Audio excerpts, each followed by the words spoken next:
മാറ്റിൻ്റെ പുതിയൊരു എപ്പിസോഡിലേക്ക് എല്ലാവർക്കും സ്വാഗതം. അങ്ങനെ നമ്മളെ മുത്തശ്ശനാണെങ്കിലും സംശയങ്ങൾ കൂടി വരുവാണ് കേട്ടോ. നമ്മൾ ആദർശനെ അവിടെ ജയിലിലാക്കാൻ വേണ്ടി ഇവിടുന്ന് ആരോ സഹായിച്ചെന്നൊക്കെ ഉള്ള ഒരു സംശയങ്ങളും കാര്യങ്ങളൊക്കെ മുത്തശ്ശനാണെങ്കിൽ കൂടി വരുന്നുണ്ട് കേട്ടോ. അപ്പോഴത്തേക്കും മുത്തശ്ശനാണെങ്കിൽ ഇങ്ങനെ ചിന്തിക്കുന്നുണ്ട്, എന്തായാലും ആദർശ് ഇവിടുന്ന് എന്തായാലും ദുബായിലേക്ക് എയർപോർട്ടിൽ എത്തുന്നതിന് മുമ്പ് തന്നെ ഇവിടുന്ന് ആരോ വിവരം കൊടുത്തിട്ടുണ്ട്. അതുകൊണ്ടാണ് കറക്റ്റ് സമയത്ത് ആദർശനെ അവിടെ ജയിലിൽ ആക്കിയെന്നൊക്കെ ഇങ്ങനെ മുത്തശ്ശന് സംശയങ്ങളുണ്ട് കേട്ടോ. അപ്പോൾ മുത്തശ്ശൻ ഇങ്ങനെ ചിന്തിക്കുന്നുണ്ട്, ഇനിയിപ്പം അത് ഇവിടുന്ന് അബിയോ ജലജയാണോ എന്നൊക്കെ ഉള്ള ഡൗട്ടും മുത്തശ്ശനുണ്ട്. കാര്യം വെച്ചാൽ അവരെ തകർക്കണമെന്നുള്ള ഉദ്ദേശം, ആദർശിനെ തകർക്കാനൊക്കെ ഉള്ള ഉദ്ദേശവും കാര്യങ്ങളൊക്കെ ആണെങ്കിലും നമ്മൾ അബിക്കാണെങ്കിലും ജലജയ്ക്കൊക്കെ ആണെങ്കിലും ഇല്ലേ ഉള്ളൂ. അങ്ങനെ ആ ഒരു സംശയത്തിൽ ഇങ്ങനെ മുത്തശ്ശനാണെങ്കിലും ഇങ്ങനെ നടക്കുന്നുണ്ട്. നമ്മൾ മുത്തശ്ശനാണെങ്കിലും നേരെ ചെന്ന് ജലജയെടുത്തും അബിയെടുത്തൊക്കെ സംസാരിക്കുന്നുണ്ട് കേട്ടോ. എന്നിട്ട് പറയുന്നുണ്ട്, ആദർശനാണെങ്കിൽ പുറത്തിറക്കാൻ ഭയങ്കര പാടാണ്, എന്തോ അവനെ അവിടെ ജയിലിലാക്കാൻ വേണ്ടി ഇവിടെ നിന്നൊക്കെ ആരെയും സഹായങ്ങളൊക്കെ അവിടെ കിട്ടിയിട്ടുണ്ടെന്നൊക്കെ ഇങ്ങനെ പറയുന്നുണ്ട് കേട്ടോ. അങ്ങനെ ആരെങ്കിലും ചെയ്തിട്ടുണ്ടെങ്കിൽ അവർ അന്തിയാണെന്നൊക്കെ മുത്തശ്ശൻ പറയുന്നുണ്ട് കേട്ടോ. അപ്പം മുത്തശ്ശൻ ചോദിക്കുന്നുണ്ട്, അതിനകത്ത് നിങ്ങൾക്ക് എന്തെങ്കിലും പങ്കുണ്ടോ എന്നൊക്കെ ചോദിക്കുന്ന സമയത്താണെങ്കിൽ അബി പറയുന്നുണ്ട്,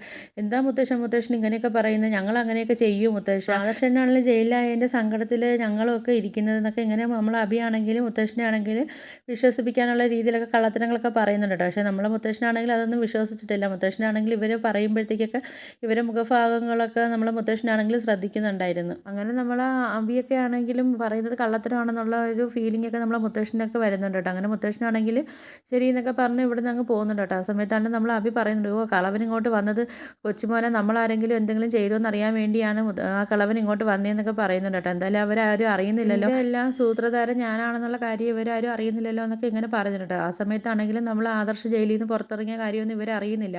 അപ്പോൾ ആദർശാണെങ്കിൽ രഹസ്യമായിട്ട് വെച്ചിരിക്കുന്നതെന്ന് പറഞ്ഞാൽ ഇവരെയൊക്കെ കളികൾ എങ്ങനെയൊക്കെ ആണെന്ന് അറിയാൻ വേണ്ടിയാണ് ആദർശാണെങ്കിൽ നാട്ടിലേക്ക് വരുന്ന കാര്യമൊന്നും ഇവരടുത്ത് പറയാത്തതൊക്കെ. അങ്ങനെ നമ്മൾ മുത്തശ്ശനാണെങ്കിൽ സംശയമൊക്കെ തോന്നിയിട്ട് മുത്തശ്ശനാണെങ്കിൽ പോയ സമയത്തോടെ പുറത്ത് കതവിൻ്റെ സൈഡിൽ നിൽപ്പുണ്ടായിരുന്നു കേട്ടോ. ഇവരെന്തൊക്കെയാണ് പറയുന്നതെന്നൊക്കെ അറിയാൻ വേണ്ടിയൊക്കെ മുത്തശ്ശനാണെങ്കിൽ അവിടെ നിൽപ്പുണ്ടായിരുന്നു. അപ്പോഴത്തേക്ക് അബി ഇങ്ങനെ പറയുന്നുണ്ട്, എന്തായാലും ഇനി നാട്ടിലോട്ട് തിരിച്ചെത്തത്തില്ല എന്നൊക്കെ ഉള്ള കാര്യം ഇങ്ങനെ നമ്മൾ അബി ആണെങ്കിൽ സംസാരിച്ചുകൊണ്ടിരിക്കുന്നുണ്ട്. അങ്ങനെ അതിനുള്ള പിടിപാടും കാര്യങ്ങളൊക്കെ എനിക്ക് അവിടെ ഉണ്ടെന്നൊക്കെ ഇങ്ങനെ നമ്മൾ അബി പറയുന്നുണ്ട് കേട്ടോ. എന്നിട്ട് പറയുന്നുണ്ട്, എന്തായാലും അടുത്തതെന്ന് പറഞ്ഞാൽ മൂർത്തീസ് ജ്വല്ലറിയുടെ തകർച്ചയാണ്. അതെന്തായാലും ഇപ്പം ഒരു കുറച്ചൊക്കെ തകർന്ന് വരുന്നുണ്ട്. കാര്യം വെച്ചാൽ ഇപ്പം മൂർത്തീസ് ജ്വല്ലറിയെ കാട്ടി ഒരുപടി മുമ്പിലാണ് AM ജ്വല്ലറി എന്നൊക്കെ ഇങ്ങനെ പറയുന്നുണ്ട്. അതിന് വേണ്ടിയാണ് ഞാനിപ്പോൾ നമ്മളെ നവ്യയെ വെച്ചിട്ടൊക്കെ കളിക്കുന്നതെന്നൊക്കെ പറയും കേട്ടോ. അപ്പോഴത്തേക്കാണെങ്കിൽ മറ്റുള്ളവർ നോക്കുമ്പോഴായാലും മൂർത്തീസ് ജ്വല്ലറിയിലെ വീട്ടിൽ നിന്നൊരു കൊച്ച് AM ജ്വല്ലറിക്ക് വേണ്ടി പരസ്യം ചെയ്യുമ്പോഴും അതിന് വേണ്ടി സംസാരിക്കുകയൊക്കെ ചെയ്യുമ്പോൾ തന്നെ ആൾക്കാർക്കാണെങ്കിൽ ഒരു മതിപ്പ് കുറഞ്ഞു വരുമല്ലോ എന്നൊക്കെ ഇങ്ങനെ ഇങ്ങനെ സംസാരിക്കുന്നുണ്ട്. അപ്പോൾ ഇതെല്ലാം നമ്മുടെ മുത്തശ്ശനാണെങ്കിൽ അവിടെ നിന്ന് കേൾക്കുന്നുണ്ട്, ഇതുവരെ അറിയുന്നില്ല. അങ്ങനെ മുത്തശ്ശനാണെങ്കിൽ ഇവരെ സംസാരം കേട്ടിട്ടാണെങ്കിലും അബിയുടെ അടുത്തോട്ടൊന്നും മുത്തശ്ശൻ പോകുന്നില്ല. അപ്പോൾ മുത്തശ്ശനാണെങ്കിൽ പറയുന്നുണ്ട്, എന്തായാലും ഇനി ആദർശം വരട്ടെ, അതിന് ശേഷം ബാക്കിയുള്ള കാര്യങ്ങളൊക്കെ തീരുമാനം എടുക്കാമെന്നൊക്കെ പറയുന്നുണ്ട്.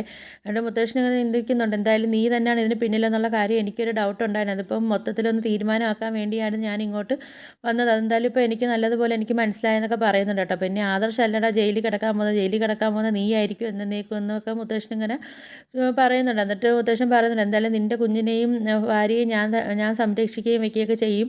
നിനക്ക് വേണ്ടി ഇവിടെ സപ്പോർട്ടും കാര്യമായിട്ട് നിന്ന് അമ്മയും നിന്നെയും ഇവിടെ നിന്ന് ഞാൻ അടിച്ച് പുറത്തിറക്കും എന്നൊക്കെ പറയുന്നുണ്ട് കേട്ടോ. എന്നിട്ട് നീ എന്നേക്കുമായി ജയിലിലും കിടന്ന് നിൻ്റെ അമ്മ ആർക്കെങ്കിലും ദാസിപ്പണിയൊക്കെ ചെയ്ത് അവളും നടന്നോട്ടെ എന്നൊക്കെയുള്ള തീരുമാനം നമ്മൾ മുത്തശ്ശനാണെങ്കിൽ കടുത്ത തീരുമാനങ്ങളൊക്കെ എടുക്കുന്നുണ്ട്. അപ്പോൾ നിങ്ങൾക്ക് എൻ്റെ വീഡിയോസൊക്കെ ഇഷ്ടപ്പെടുകയാണെങ്കിൽ ഒന്ന് ലൈക്ക് ചെയ്ത് ഷെയർ ചെയ്ത് സബ്സ്ക്രൈബ് ചെയ്ത് ഹൈപ്പ് ചെയ്ത് കൊള്ള ബെല്ലൈക്കൺ എനേബിൾ ചെയ്ത് ഒന്ന് സപ്പോർട്ട് ചെയ്യണേ.